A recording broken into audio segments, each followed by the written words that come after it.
I'm sorry, I forgot. We met, but I forgot your name. The fellow from South. I go backwards too, just in case I get slow. CYXWVUTSRQPONMLJKIHFEDC. What are the last three letters of the alphabet? Well, now I said X, Y, Z. But No, what are the before there would be X, Y, Z. X, Y, Z?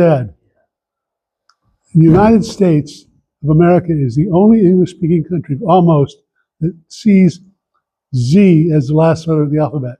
You go anywhere else in the world, it's an English-speaking country. India, South Africa, Belize, anywhere else in the world, they're taught that the last letter of the alphabet is Z, not Z.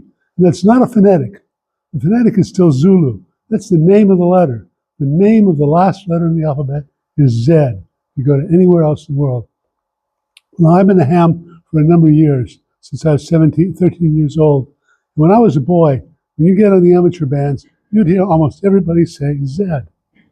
Nowadays, it's kind of fallen into disfavor. Some people will say it, but most people say Z.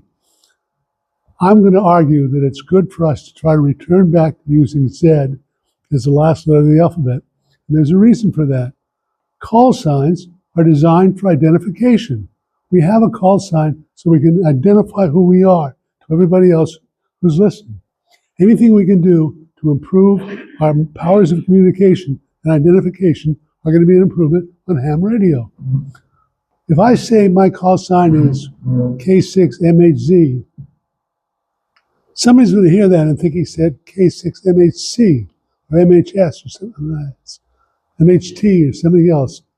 But if I say K6MHZ, there's no question that I'm talking about as a last letter of the alphabet, the Z. Pardon me, I'm speaking faster than my jaw will allow me.